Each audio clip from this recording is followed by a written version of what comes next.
অন্ডাল দক্ষিণ খণ্ডের কবিরাজ বাড়ির দুর্গা। এই কবিরাজ বাড়ির দুর্গাপূজা প্রায় 500 বছর ধরে হয়ে আসছে।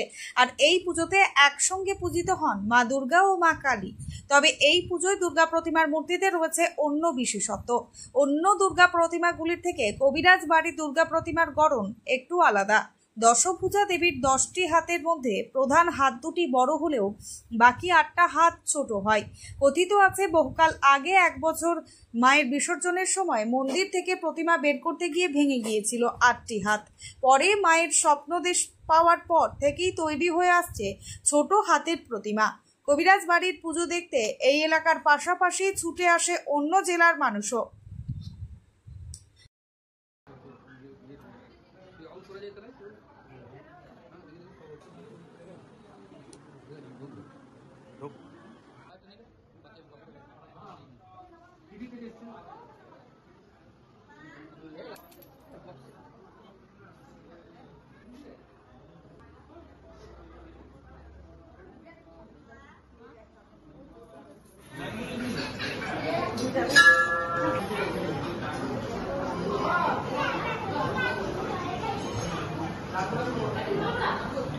আমরা ষষ্ঠীর দিন থেকে পুজোর সমস্ত কাজ সমস্ত কবিরাজ ফ্যামিলির পরিবার বউ ছেলে সবাই মিলে আমরা করি।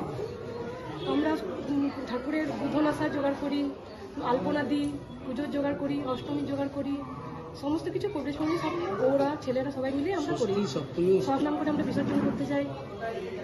এবং মন খারাপ মানে এই বিসর্জনের সময় কেমন লাগে? বিসর্জনের সময় মনটা পুরো খারাপ হয়ে যায় যে আমাদের 1 বছর অপেক্ষা করতে হবে মায়ের জন্য।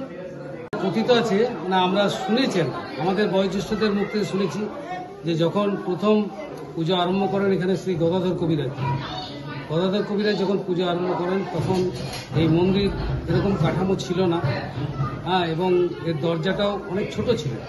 যাই হোক, মন্দির থেকে প্রতিমা বের করার সময় 2টি হাত বাদ দিয়ে বাকি 8টি হাত ভেঙে যায় এবং পরবর্তীকালে গদাধর কবিরাজকে মা স্বপ্নাদেশ দেন যে আমার কিন্তু এই মূর্তিতেই পুজো করবি, 8টি হাত হবে না, 8টি হাত ছোট করবি, বাকি 2টো হাত বড় করবি। সেই থেকে মা এইভাবে পূজিত হন, আমরাও সেই ধারায় চলছি। কি নাম আপনার? আমার নাম ধর্মদাস কর্মী।